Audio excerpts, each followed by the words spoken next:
पता है आपको इंग्लिश बोलने क्यों नहीं आती? क्योंकि आप एक वर्ड की एक ही हिंदी या इंग्लिश रट के बैठ जाते हो। गो मतलब जाना, लेकिन गो हजारों जगहों पे यूज होता है जिसके अलग अलग मीनिंग होते हैं। ऐसे जितने भी वर्ड्स आपको आते हैं ना, सारे के सारे वर्ड्स 10, 15, 20 ऐसी अलग अलग जगहों पे यूज किए जाते हैं। जैसे गो मतलब क्या, जाना होता है सिर्फ? नहीं। आई एम गोइंग लोका लोका लोका, हनी का गाना है ना। गो मीन्स होना। आई एम गोइंग लोका, आई एम गोइंग क्रेजी। हम कहते हैं हैव यू गॉन मैड, पागल हो गए हो। तो गो का मतलब होना भी है।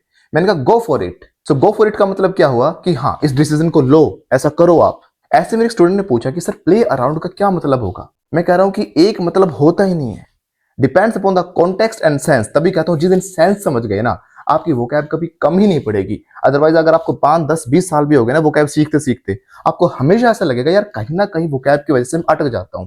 आई एम डैम श्योर आपके साथ ऐसा होता है। कमेंट सेक्शन में लिखना। कई बच्चे ऐसे होंगे जिन्होंने बहुत टाइम से इंग्लिश सीखी है, पर फिर भी सर कहीं ना कहीं तो जाके फंसी जाता हूं, ये वोकैब पूरा होने का नाम ही नहीं ले रही।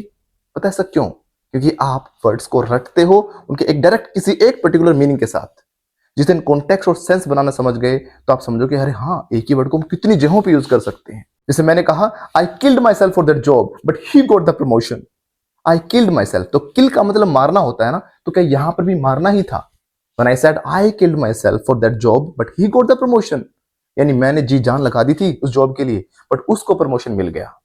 You know Chintu, he doesn't drive his car, he flies his car. तो क्या मतलब वो सच में उड़ाता है? नहीं। आप सेंस समझ गए कि मैं कहना क्या चाह रहा हूं, कि वो गाड़ी चलाता नहीं भाई साहब, बहुत तेज भगाता है। उड़ाने का मतलब ये हो गया। जैसे मैंने कहा your belly is watching out of your shirt, इसका मतलब क्या आपकी बैली, जो आपका पेट है, बाहर देख रहा है शर्ट से। तो क्या बाहर देख रहा है? इसका मतलब नहीं भाई साहब, पेट फूल क्या बाहर निकला हुआ है शर्ट से, मोटे हो गए हो तुम। सेंस होती है। वाई द लॉन्ग फेस, अरे भाई साहब मुंह लटका के क्यों बैठे हो, वाई द लॉन्ग फेस। तो यहाँ पे इसका ही सेंस हो गया। सेंस होती है लैंग्वेज में। जिस दिन सेंस समझना सीख गए तो आप हर एक सेंटेंस को इस तरीके से बना पाओगे। इसीलिए विद इन 20-30 डेज मेरे सारे बच्चे इंग्लिश बोलना शुरू कर देते हैं, वो भी बिल्कुल इतनी सी वोकैब के साथ। बिकॉज मैं उनको सेंस बनाने सिखाता हूं, और हम सिर्फ 400 से 500 वर्ड से हर एक बात कहनी सीखते हैं। और आपको पता है जितनी मोस्टली कॉन्वर्सेशन होता है ना आपका, मोर देन 90% जो बेसिक कॉन्वर्सेशन, जितना भी हम एक अच्छे इंग्लिश बोलने वाले को देखते हैं, वो सिर्फ 475 वर्ड, जो साइंटिफिकली डेटा है वो कहता है कि 475 वर्ड से होता है।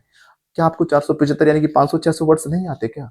आते हैं ना। तो what are you waiting for? अगर आप सीखना चाहते हो कि कैसे 400-500 वर्ड्स के साथ आप इंग्लिश बोल पाए, वो भी हर एक जगह पर, तो नंबर ऊपर फ्लैश कर रहे हैं, अभी कॉल करें, कोर्सेज के बारे में पता करें, and join my class and see the difference just with in 20 days. It's my promise.